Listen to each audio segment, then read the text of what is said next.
예, 이어서 팩트체크 시간입니다.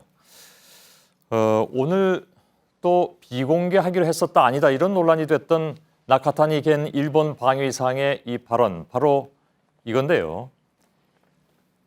대한민국의 유효한 지배가 미치는 범위는 휴전선 남쪽이라는 일부의 지적도 있다. 이런 발언이었습니다. 우리 시각과는 많이 다르기 때문에 그만큼 논란이 더 큽니다. 좀 민감한 문제일 수도 있겠지만 일본 방위상의 이런 발언의 배경은 무엇이고 또 어떻게 봐야 할 것인지 오늘 팩트체크에서 잠깐 짚어보도록 하겠습니다. 김필규 기자, 예. 결국 이게 이제 일본 자위대가 우리 정부 등의 동의 없이 북한에 진입할 수 있다. 이런 가능성, 이건 상당히 우리한테는 좀 민감한 문제인데. 그렇습니다. 예. 그래서 오늘 우리 정치권도 이 발언을 놓고 굉장히 반응이 뜨겁고 발칵 뒤집혔는데요. 먼저 그 이야기부터 들어보시죠. 예.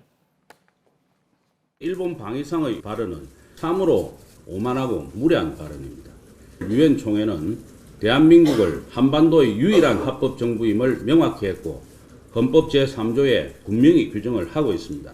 한반도 분단의 결정적 책임이 있는 일본의 방위상은 한국의 유효한 지배가 미치는 범위는 휴전선 남쪽이라고 강변합니다. 예. 두 의원이 모두 이제 근거로 본 게요. 우리 헌법 제3조입니다. 제3조를 보면은요.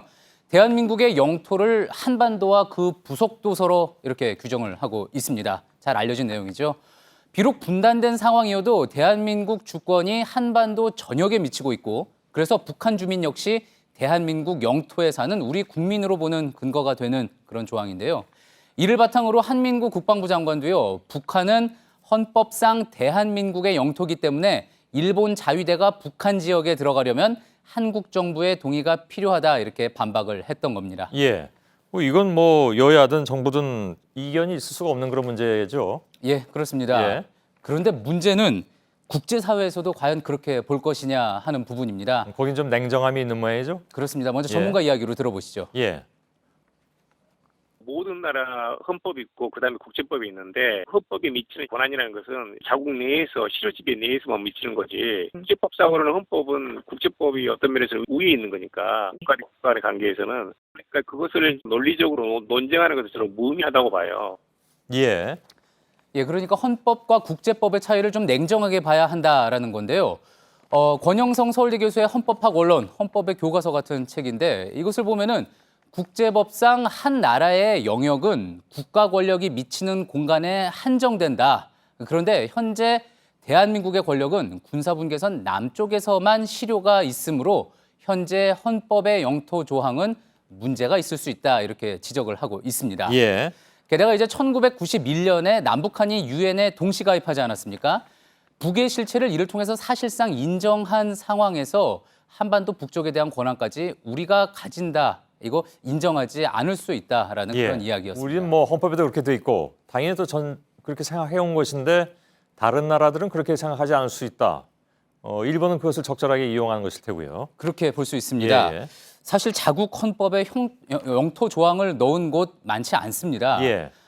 식민지를 가졌던 프랑스나 미국 같은 서구 국가는요. 아예 영토 규정이 없습니다. 그러니까 나중에 또 어떻게 될지 모르는데 굳이 헌법으로 영토를 한정해 놓을 필요를 못 느꼈다는 분석인데요. 그래서 주로 신생국들이 영토 규정을 넣어놨습니다. 또 중국의 경우에는요.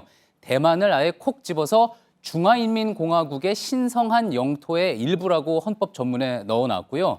또 역시 독립과정에서 영토 분쟁이 있었던 인도의 경우에는 장래에 획득할 수 있는 땅까지 자신의 영토로 헌법에 명시를 해놨습니다. 그러니 국제적으로 볼 때 각국 헌법에 적힌 영토 개념은 좀 실질적이라기보다는 좀 선언적인 내용으로 인식을 할 수가 있다는 겁니다. 이게 재미있는 부분이 많이 있군요. 그러니까 신생국들은 일단 자기 영토를 지켜야 되니까 그걸 헌법에 명시해 놓은 거고. 저 위에 저 나라들은 나라를 넓힐 수도 있으니까 아예 그걸 명시를 안 한 거고. 현재까지 명시를 안 하고 있는 거에 대해서 그렇게 분석을 또 하고 있습니다. 인도는 아예 그 가능성 있는 데까지 자기네 영토라고 해놔버리고. 나라마다 아무튼 다른 것 같습니다. 근데 이게 이 발언이 논란이 될 것이 뻔했는데도 일본이 내놓은 이유 뭐라고 봐야 될까요? 이게 갑자기 나온 이야기가 아니라 역사적인 맥락이 있다는 게 전문가들의 이야기였는데요. 들어보시죠. 그거는 일본의 오래된 입장입니다. 한일 협정 당시에도 그 일본 측에서 그런 조건을 그렇지 않다고 하는데 그래서 그 협상도 북조사에 관해서는 협정의 효력이 미치지 않는 것으로 그 협상을 했을 겁니다. 예, 그러니까 신 교수가 이야기한 한일협정, 1965년 한일 기본조약을 맺을 때 일본은 추후 북한과의 관계도 염두를 해둔 거죠. 그래서 한국 정부의 영향권은 해방 후 유엔 감시하에 선거가 실시된 한반도 남측에 한정된다는 점을 분명히 하려고 했던 겁니다. 예. 자, 이런 의도가 그동안 수면 아래에 있다가 이번에 집단적 자위권 문제에서 다시 불거지게 됐다는 거죠. 예, 일본을 만만히 봐서는 안 된다라는 것이 여기서도 또 이제 느껴지는데 이게 이번 한일 군사회담뿐만이 아니라 앞으로 한일 관계에서도 암초로 작용할 가능성은 얼마든지 있을 것 같습니다. 예, 그렇습니다.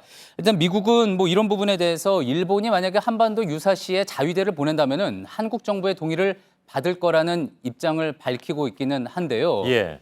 하지만 일본의 이번 발언은요, 어떻게 실수로 돌발적으로 나온 게 아니라 또 국제 정치적으로 봤을 때 헌법상 한반도가 우리 영토니까 앞으로도 문제가 없을 것이라고 방심해서는 안 된다는 점, 이번 사건을 통해서 잘 알아둬야 한다는 게 많은 전문가들의 지적이기도 했습니다. 제가 일부에서도 짚어드렸습니다만 사실 이건 전시작전권도 관련이 있는 문제이기 때문에 미국이 그 전시작전권을 가지고 있으니까 그때 미국이 일본에게 요청을 하면 어떻게 할 것이냐 하는 문제들 많이 부딪힐 그 가능성이 있어 보이는 그런 내용들이죠.